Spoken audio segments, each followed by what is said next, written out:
Durante el mes de julio de 1863, en la ciudad de Nueva York, 7 mujeres se presentaron en el distrito policial número 23, afirmando que sus maridos nunca regresaron después de salir a tomar una copa. En 2 de los casos, los hombres desaparecieron directamente de sus camas en plena noche. Todas ellas vivían a menos de media milla unas de otras. Al inspector Hendrick Beers se le asignó la tarea de encargarse de las desapariciones. Se infiltró para poder reconstruir sus pasos y averiguar con exactitud qué les había sucedido. Lo que descubrió fue tan sangriento y tan difícil de creer que Hendrick y sus superiores lo mantuvieron oculto durante más de 100 años, por miedo a que se burlaran de ellos y los llamaran mentirosos extravagantes. Después de contar su historia al capitán Henry Hutchings, junto con otros superiores, el relato fue escrito y escondido dentro de una de las paredes de la comisaría. Permaneció allí hasta que, durante una renovación realizada en 1968, los documentos fueron encontrados y salieron a la luz. Esta es la historia de Hendrick. Ha sido transcrita a partir del documento original, cambiando algunas expresiones para adaptarlas a un lenguaje más moderno y que se entienda mejor. Recuerdo muy bien a la primera mujer que vino, el 3 de julio. Era una mujer llamativa, de rostro hermoso, que llevaba en brazos a un niño pequeño, de 1 o 2 años, como mucho. Dijo que su marido había empezado a salir cada pocos días a tomar unas cervezas con sus amigos, algo que no hacía desde hacía bastante tiempo. La noche anterior volvió a salir, pero a la mañana siguiente no había regresado. Ella pensó que había bebido demasiado, se habría quedado dormido en algún sitio y luego habría ido directamente a su trabajo en la fábrica. Pero pasó el tiempo y no volvió. Entró en pánico y se presentó de inmediato en la comisaría, que quedaba cerca de su apartamento. Por casualidad, yo estaba de turno, así que anoté su información y le dije que empezaría a investigarlo. Mi primera idea fue que se trataba de un hombre que simplemente abandonaba a su familia por otra mujer. Admito que me costaba creerlo, teniendo en cuenta que tenían un hijo tan pequeño y que ella era tan atractiva, pero esas cosas ocurren. Aún así, durante las 2 semanas siguientes, llegaron 6 mujeres más, todas contando historias parecidas. Y, a diferencia de los primeros 5 hombres, los 2 últimos desaparecieron misteriosamente de sus camas en plena noche, mientras sus esposas dormían a su lado. Cuando apareció la 7ª mujer, y además vivía tan cerca de las otras, supe que estaba ocurriendo algo mucho más malvado con esos hombres, y que debía dedicarme a encontrarlos a tiempo completo. Decidí empezar investigando al marido de la primera mujer y avanzar por la lista en el mismo orden, por si el orden de las desapariciones tenía algo que ver. La primera noche fui hasta la puerta del apartamento de la pareja y esperé hasta casi la hora exacta en la que ella dijo que él había salido. Luego bajé las escaleras y salí del edificio tal como lo habría hecho su marido. Si yo repetía su recorrido, quizá podría ver lo que él vio y descubrir quién estaba fuera a esas horas. Dentro del edificio no había nadie, porque era tarde, pero fuera había varias personas que parecían tener por costumbre sentarse allí cada noche a charlar y beber. Los interrogué, pero no sabían nada. Me aseguré de ir vestido de civil, no solo para protegerme de las bandas locales, sino también para que no hubiera prejuicios cuando hiciera preguntas.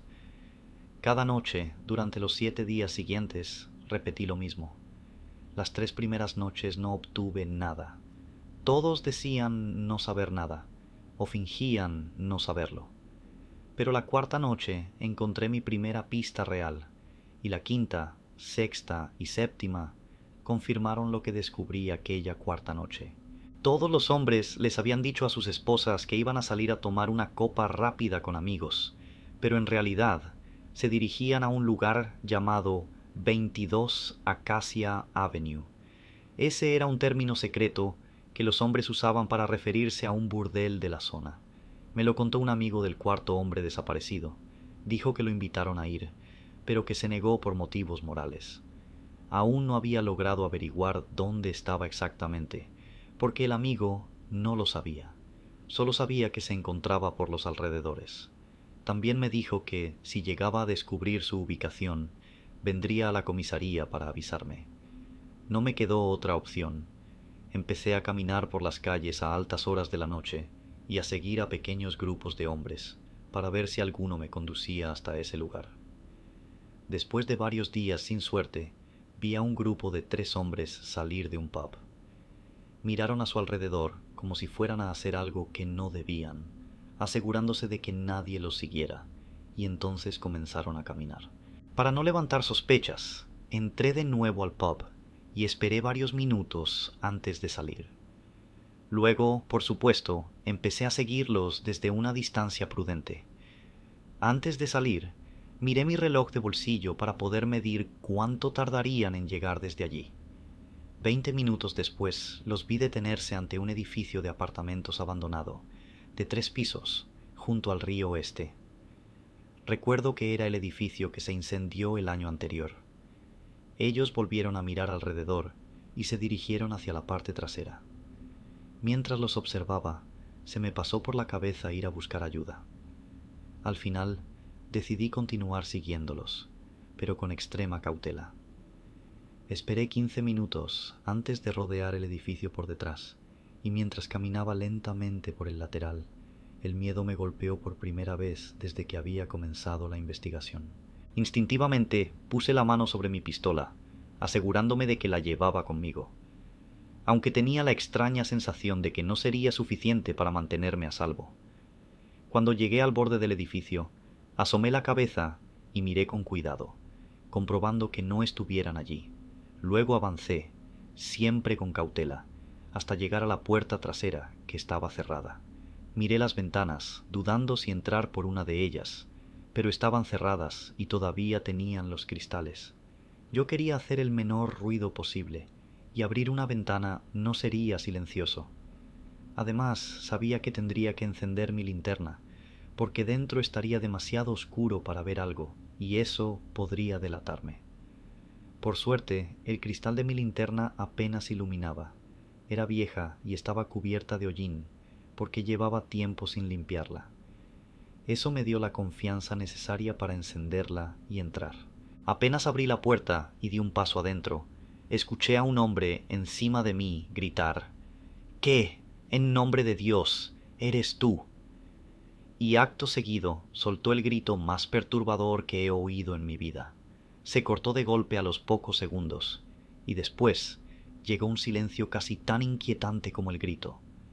Me giré de inmediato, agarrando el picaporte, a punto de salir corriendo, pero me recordé a mí mismo que era mi deber ayudarlo. Respiré hondo y saqué la pistola de la funda. Iba a llamarlo cuando, de pronto, escuché el sonido de pasos corriendo en el segundo piso, justo sobre mí. El miedo se me intensificó tanto que sentí que las rodillas se me doblaban un poco. La linterna daba la luz justa para distinguir parte del pasillo frente a mí y las escaleras a la izquierda. Cerré los ojos un instante y me concentré únicamente en ayudar a aquel hombre, apartando de mi mente cualquier pensamiento oscuro, mientras ponía un pie delante del otro.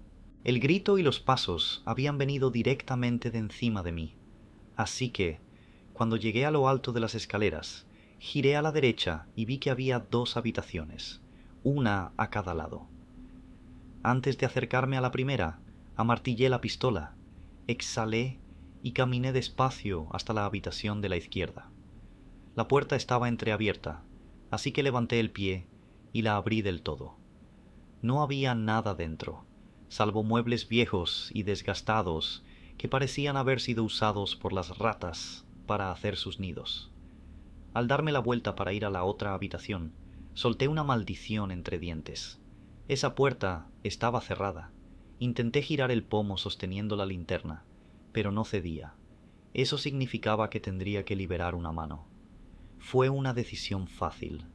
Dejé la linterna en el suelo, unos pasos detrás de mí, por si necesitaba derribar la puerta o retroceder con rapidez. Tras forzar el pomo con todas mis fuerzas y no conseguir nada, Supe que tendría que tirarla abajo de una patada. Me eché hacia atrás y golpeé, apuntando justo a la izquierda del pomo. La puerta se abrió de golpe y chocó contra la pared con tanta fuerza que casi se partió. Me agaché rápido, recogí la linterna y alumbré el interior. Lo que vi me sobresaltó, porque no era en absoluto lo que esperaba. Allí, en el suelo, había ropa de hombres, docenas, y estaban alineadas, como si alguien las hubiera colocado con cuidado, una junto a otra. Era como si cada hombre se hubiera tumbado, y luego hubiera desaparecido de su propia ropa. Era lo más extraño que había visto hasta ese momento. Entré en la habitación y empecé a inspeccionar prenda por prenda, buscando algún detalle que pudiera identificar al dueño. No encontré nada, salvo algo de dinero suelto, billetes y monedas. Me pareció raro, porque si realmente había un burdel en el edificio y un proxeneta les había hecho algo a esos hombres, lo más seguro es que les habría quitado el dinero. Tomé la decisión de irme en ese mismo instante y volver al día siguiente con varios agentes. Aunque no había encontrado ni a los hombres que seguí hasta allí, ni al hombre que había gritado, mi instinto me decía que algo iba muy mal. Mi plan para el día siguiente era recoger aquella ropa y hacer que las esposas de los desaparecidos intentaran identificarla. Pero cuando me incorporé para marcharme, escuché pasos corriendo de nuevo, esta vez en el tercer piso. El susto fue tan grande que casi se me caen la pistola y la linterna. Salí de la habitación corriendo y corrí hasta mi casa sin detenerme. Apenas dormí aquella noche y créanme, mantuve mi pistola junto a mí. Al menor ruido, la agarraba. Cuando amaneció, fui a la comisaría y me llevé a O'Connell y a Poole conmigo para volver al edificio. Por el camino, les conté lo de las desapariciones y mi investigación hasta ese punto. Poole parecía inquieto, pero O'Connell, por su actitud, lo tomaba como una tontería, como si yo estuviera exagerando. Al doblar la esquina por la parte trasera del edificio, Poole estaba a mitad de una frase, contándonos lo que él creía que les había ocurrido a los hombres, cuando se quedó callado de golpe. Lo que vimos nos dejó sin palabras. Nunca había visto algo más horrible en mi vida, y probablemente jamás vuelva a verlo. En el suelo había partes de cuerpos humanos. Estaban por todas partes, esparcidas en un desastre de carne y hueso. Madre María y José, dijo O'Connell jadeando. Maldita sea. ¿Qué, en nombre de Dios, ha pasado aquí, Steers? Preguntó Poole. No lo sé. Y desde luego esto no estaba aquí anoche, respondí. Debe haber una docena de cuerpos, o más, dijo O'Connell. Como mínimo, respondió Poole. ¿Qué hacemos? Preguntó Poole. Ve a buscar a varios hombres más, y los suministros necesarios para limpiar esto, y no digas nada de lo que ves aquí. No quiero que corra la voz, o tendremos a toda la ciudad aquí en minutos, le dije. Sí, señor, respondió Poole. O'Connell y yo empezaremos a investigar, añadí. Poole no dijo nada más. Se dio la vuelta y salió corriendo. O'Connell ya estaba de rodillas examinando un brazo que parecía arrancado del cuerpo al que pertenecía. Este brazo parece viejo y encogido, igual que los demás restos. ¿Y dónde demonios están sus cabezas? Dijo. No tengo idea de qué clase de locura puede hacer esto, respondí, todavía aturdido. Me giré hacia el edificio y justo entonces vi a una mujer mirando fijamente hacia abajo desde una ventana del segundo piso. ¡O'Connell! Hay una mujer en el segundo piso, grité. ¿Qué dices, Steers? ¿Una mujer? Preguntó, levantándose y mirándome como si no me creyera. Sí, respondí y me dirigí hacia la puerta. O'Connell me siguió. Antes de entrar, ambos sacamos nuestras pistolas.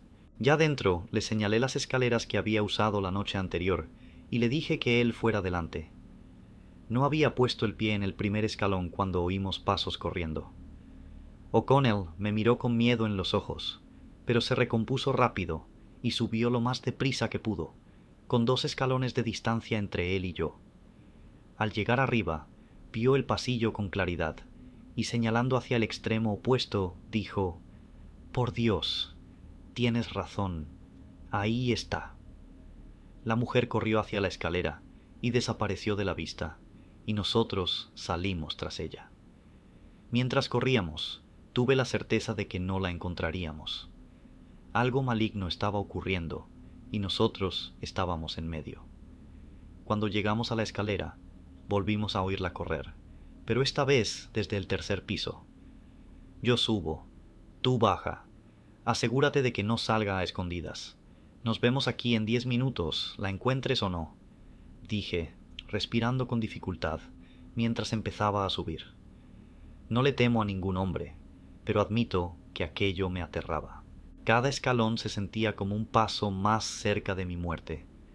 Antes de entrar al pasillo, me santigüé y murmuré una oración.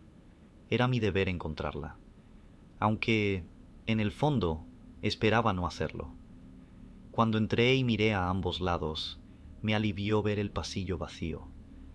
Fui de habitación en habitación, incluso subí al techo, pero no había ni rastro de ella.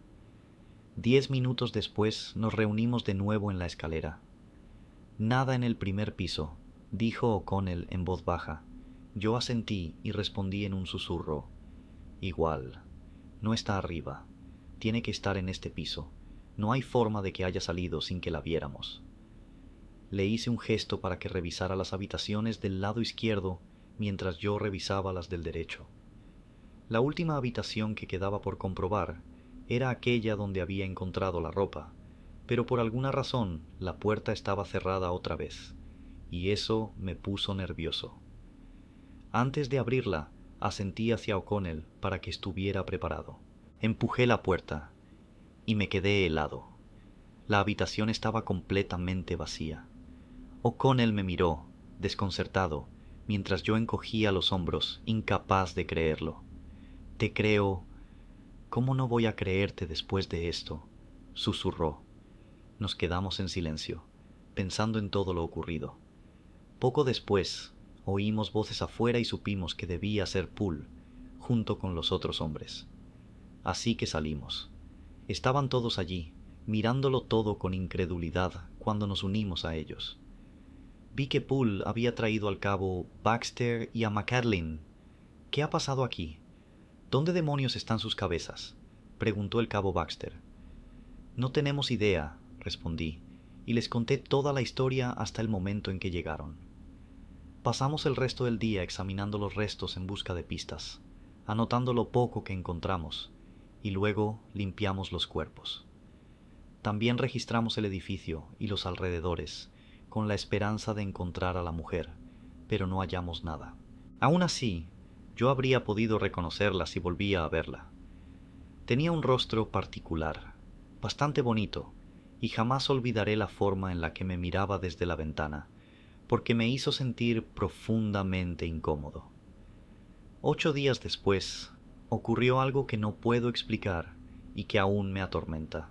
Desde que encontramos aquellos cuerpos no podía dormir por la noche. Cada vez que cerraba los ojos los veía de nuevo. Tenía que beber varios tragos de whisky antes de acostarme. Aquella noche me tomé el último trago y me tumbé. Apenas había cerrado los ojos cuando sentí algo en los pies de la cama, bajo la manta, avanzando hacia mí. Me grité a mí mismo: «¡Muévete! ¡Coge la pistola!», que siempre dejaba en una silla no muy lejos de la cama, pero estaba paralizado. Casi me oriné encima mientras aquella cosa seguía subiendo, cada vez más cerca de mi cara. De pronto se dejó ver mientras yo gritaba. Era una mujer, la mujer del edificio. Me miró directamente a los ojos con una expresión que decía, sin necesidad de palabras, que iba a acabar conmigo. Sin pensar, tiré de la manta y se la eché encima de la cara. La empujé hacia un lado y salté de la cama, cayendo al suelo. Agarré mi pistola, amartillé el martillo y me giré, dispuesto a matarla. Pero había desaparecido. No fue un sueño. Sé lo que vi. Me había tumbado apenas unos segundos antes y no estaba borracho por 2 tragos de whisky. No sé qué es esa mujer, pero sé que ella fue la razón por la que O'Connell y Poole murieron como murieron esa misma noche. ¿Qué podría hacerle algo así a sus cuerpos? y la expresión de terror absoluto en sus rostros demostraba que se enfrentaron a algo que no podían comprender.